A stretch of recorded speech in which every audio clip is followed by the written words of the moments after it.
வணக்கம். இன்றைய முக்கிய செய்திகள். நெல்லித்தோப்பு தொகுதியின் சட்டமன்ற உறுப்பினர் விவிலியன் ரிச்சர்ட் எம்எல்ஏ அவர்களின் பிறந்தநாளை முன்னிட்டு காமராஜர் நகர் தொகுதி சட்டமன்ற உறுப்பினர் அலுவலகத்தில் ஜான்குமார் எம்எல்ஏ அவர்களின் முன்னிலையில் தொழிலதிபர் விஜயராஜ் அவர்கள் தலைமையில் இன்று அன்னதானம் வழங்கப்பட்டது. விழாவிற்கான ஏற்பாடுகளை காமராஜர் தொகுதியின் தலைவர் மற்றும் நிர்வாகிகள் மற்றும் மகளிர் அணியினர் செய்திருந்தனர்.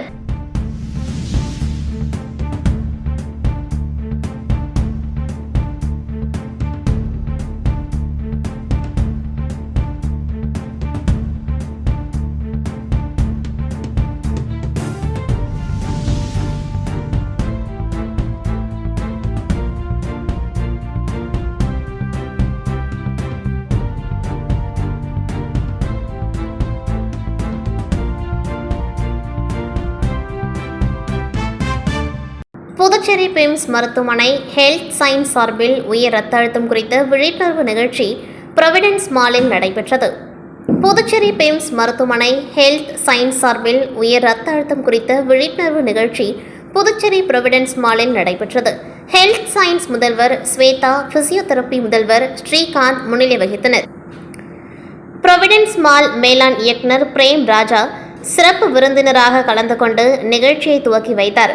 உயர் ரத்த அழுத்தம் மற்றும் உணவு கட்டுப்பாடு, போதிய உடற்பயிற்சி, சர்க்கரை நோய் கட்டுக்குள் வைத்தல் குறித்து மக்களிடம் விழிப்புணர்வு ஏற்படுத்தும் வண்ணம் பிம்ஸ் ஹெல்த் சயின்ஸ் மாணவ மாணவிகள் 100க்கும் மேற்பட்டோர் பதாகைகளை ஏந்தி விழிப்புணர்வு நிகழ்ச்சியில் பங்கேற்றனர். இந்நிகழ்ச்சியை மருத்துவ சமூக சேவகர் மெல்பின் ஒருங்கிணைத்தார். புதுச்சேரியில் மீன்பிடி தடைக்காலம் முடிவடைந்த நிலையில் மீனவர்கள் சிறப்பு யாகம் வளர்த்து 200க்கும் மேற்பட்ட விசைப்படகுகளில் 5000க்கும் மேற்பட்ட மீனவர்கள் மீண்டும் மீன்பிடிக்க கடலுக்கு சென்றனர். புதுச்சேரியில் வங்கக்கடலில் 61 நாட்கள் மீன்பிடி தடைக்காலம் முடிந்து மீனவர்கள் கடலுக்கு சென்றனர். தடைக்காலம் முடிந்து புதுச்சேரி துறைமுகத்திலிருந்து புறப்படும் முன்பாக மீன்வளம் பெருக வேண்டும், மக்கள் வளமோடு வாழ வேண்டும், மீனவர்களின் நலம் வாழ்வாதாரம் பெருக வேண்டும் என சிறப்பு யாகம் வளர்த்தனர். இதில் திரளான விசைப்படகு உரிமையாளர்கள் மற்றும் மீனவ பஞ்சாயத்து நிர்வாகிகள் கலந்து கொண்டார்கள். அதனைத் தொடர்ந்து இன்று அதிகாலை 3 மணி அளவில் சூடமேற்றி பூஜை செய்து கடல் மாதாவை வணங்கி புதுச்சேரி அனைத்து பகுதியைச் சேர்ந்த 5000க்கும் மேற்பட்ட மீனவர்கள் மீன்பிடிக்க சென்றனர். ஆழ்கடல் பகுதிகளில் கடந்த ஏப்ரல் 15ஆம் தேதி முதல் 61 நாட்கள் மீன்களின் இனப்பெருக்க காலம் என வரையறுக்கப்பட்டு விசைப்படகுகள் மீன்பிடி தடைக்காலம் அமலில் இருந்தது. தடைக்காலம் இன்று இரவோடு முடிவடையும் நிலையில் புதுச்சேரி துறைமுகத்தில் உள்ள 200க்கும் மேற்பட்ட விசைப்படகுகளில் மீனவர்கள் மீண்டும் மீன்பிடிக்க கடலுக்கு புறப்பட்டு சென்றனர். 2 மாதமாக வெறிச்சோடி காணப்பட்ட மீன்பிடி துறைமுகம் இன்று மீனவர்கள் மீண்டும் மீன்பிடிக்க சென்றதால் களை கட்டியுள்ளது. விசைப்படகுகள் புறப்படுவதற்கு முன்னதாக கடல் அன்னைக்கும் படகுகளுக்கும் யாகம் செய்யப்பட்டு புனித நீர் தெளித்து சிறப்பு பிரார்த்தனைகள் செய்து அனுப்பி வைத்தனர். 2 மாத காலத்துக்கு பின்னர் மீன்பிடிக்க செல்வதால் அதிக அளவு மீன்கள் கிடைக்கும் என மீனவர்கள் நம்பிக்கை தெரிவித்துள்ளனர். புதுச்சேரியில் ஸ்ரீ நீலா நிருத்யாலயா நாட்டிய பள்ளியின் அரங்கேற்ற நிகழ்ச்சி நடைபெற்றது. புதுச்சேரியில் ஸ்ரீ நீலா நிருத்யாலயா நாட்டிய பள்ளியின் குரு கலை மாமணி ஸ்ரீ மாரியப்பன் அவர்களின் மாணவி செல்வி SM சுப்ரீதா அவர்களின் பரதநாட்டிய அரங்கேற்றம் ஜிப்மர் APJ அப்துல் கலாம் ஆடிட்டோரியத்தில் நடைபெற்றது. அரங்கேற்ற மாணவி லாஸ்பேட்டை புனித சோசியப்பர் மேல்நிலைப் பள்ளியின் 10ஆம் வகுப்பு மாணவி ஆவார்.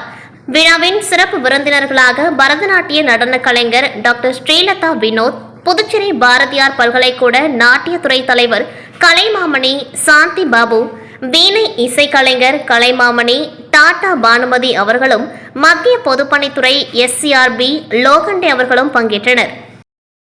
10 ஆண்டுகளுக்கு மேலாக புதர்மண்டி கிடந்த சமூக விரோதிகளின் கூடாரமாக விளங்கிய காமராஜர் நகர் தொகுதி சமிப்பிள்ளை தோட்டம் பகத்சிங் நகர் சிங்கம் பூங்காவை முழுவதுமாக 2 கட்டமாக துப்புரவு பணியில் ஈடுபட்டு பூங்கா முழுவதும் சுத்தம் செய்யப்பட்டு இன்று நிறைவு பெற்றது. புதுச்சேரி பாரியின் அரண் பசுமை அறக்கட்டளை சார்பில் இன்று காலை 10 மணிக்கு சாமிப்பிள்ளை தோட்டம் பகுதியில் உள்ள சிங்கம் பூங்கா 2ஆம் கட்டமாக புனரமைப்பு தூய்மைப்படுத்தும் பணி நடைபெற்றது. இதில் பாரியின் அரண் பசுமை அறக்கட்டளை தலைவர் பாஸ்கர், ஜெயலட்சுமி, எலிசபெத் ராணி, செல்வி, ராஜலட்சுமி துவக்கி வைப்போர்கள் வழக்கறிஞர் கார்கி, வழக்கறிஞர் ஆறுமுகம், காவலன் கோபாலகிருஷ்ணன், மணிகண்டன், ஜெயலட்சுமி, பார்த்தசாரதி, லாஸ்பேட்டை காவல் நிலைய உதவி ஆய்வாளர் பாஷா, நவீன்குமார் மற்றும் கிராம நிர்வாகிகள் புண்ணியகோடி, வேலு மணிகண்டன் மற்றும் ஊர் பொதுமக்கள் கலந்து கொண்டார்கள். உலக இரத்த தான தன்னார்வலர்கள் தினத்தை முன்னிட்டு ஜிப்மர் மருத்துவமனையும் புதுச்சேரி எய்ட்ஸ் கட்டுப்பாட்டு சொசைட்டி சார்பில் இரத்த தான தன்னார்வலர்கள் விழிப்புணர்வு நடைபயணம் நடைபெற்றது. உலக இரத்த தான தன்னார்வலர்கள் தினத்தை முன்னிட்டு ஜிப்மர் மருத்துவமனையும் புதுச்சேரி எய்ட்ஸ் கட்டுப்பாட்டு சொசைட்டியும் இணைந்து இரத்த தான தன்னார்வலர்கள் விழிப்புணர்வு நடைபயணம் என்ற நிகழ்ச்சி ஏற்பாடு செய்தனர். புதுச்சேரி ராஜீவ்காந்தி குழந்தைகள் மற்றும் மகளிர் மருத்துவமனையில் இருந்து ஜிப்மர் விளையாட்டு மைதானம் வரை நடைபயணம் நடைபெற்றது. இந்த விழிப்புணர்வு நடைபயணத்தை ஜிப்மர் மருத்துவமனை இயக்குநர் துவக்கி வைத்தார். நூற்றுக்கணக்கான இரத்த தான தன்னார்வலர்கள் கலந்து கொண்டு இரத்த தானத்தின் அவசியத்தை வலியுறுத்தி மக்களுக்கு இரத்த தானம் பற்றிய விழிப்புணர்வு ஏற்படுத்தும் வகையில் நடைபயணம் மேற்கொண்டனர். இதில் கலந்து கொண்ட அனைவருக்கும் சான்றிதழ்கள் வழங்கப்பட்டது. மேலும் உலக இரத்த தான தன்னார்வலர்கள் தினத்தை முன்னிட்டு ஜிப்மர் மருத்துவமனை வளாகத்தில் மருத்துவர்களும் ஊழியர்களும் இரத்த தான தன்னார்வலர்களும் மரம் நடும் நிகழ்ச்சி நடைபெற்றது. இந்நிகழ்ச்சிகளில் புதுச்சேரி மாநிலத்தில் 105 முறை இரத்த தானம் வழங்கிய பாரதிய ஜனதா கட்சியின் மாநில செயலாளர் டாக்டர் வெற்றி செல்வம் விழிப்புணர்வு நடைபயணத்தில் கலந்து கொண்டும் மரச்செடிகளை நட்டும் சிறப்பித்தார். காரைக்கால் மாவட்ட மீனவர்கள் மீன்பிடி தடைக்காலம் முடிந்து கடலுக்கு மீண்டும் மீன்பிடிக்க 500க்கும் மேற்பட்ட படகில் கடலுக்கு சென்றனர். புதுச்சேரி மாநிலம் காரைக்கால் மாவட்டத்தில் மீன்பிடி தடைக்காலம் ஏப்ரல் 15ஆம் தேதி முதல் இன்று வரை 61 நாட்கள் அமலில் இருந்ததால் காரைக்கால் மீனவர்கள் தங்களது படகுகளை மீன்பிடி துறைமுகத்தில் நிறுத்தி வைத்திருந்தனர்.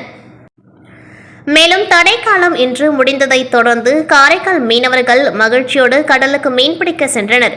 முன்னதாக காரைக்கால் துறைமுகத்தில் நிறுத்தி வைக்கப்பட்டிருந்த படகுகளுக்கு மீனவர்கள் பூஜைகள் செய்து துறைமுகத்தில் இருந்து காரைக்கால் மேடு, கிளிஞ்சல் மேடு உள்ளிட்ட 11 மீனவ கிராமத்தை சேர்ந்த 5000க்கும் மேற்பட்ட மீனவர்கள் 500க்கும் மேற்பட்ட விசைப்படகுகளில் மீன்பிடிக்க சென்றனர்.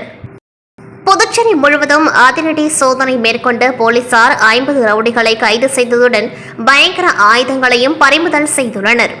புதுச்சேரியில் ஆபரேஷன் திரிசூல் என்ற பெயரில் முதுநிலை காவல் கண்காணிப்பாளர் நாரா சைதன்யா தலைமையில் புதுச்சேரி வடக்கு, கிழக்கு, மேற்கு, தெற்கு ஆகிய 4 பகுதிகளிலும் அந்தந்த சரக கண்காணிப்பாளர்களுடன் போலீசார் இன்று அதிகாலை முதல் ரவுடிகள் வசிக்கும் பகுதிகளில் அதிரடி சோதனையில் ஈடுபட்டனர்.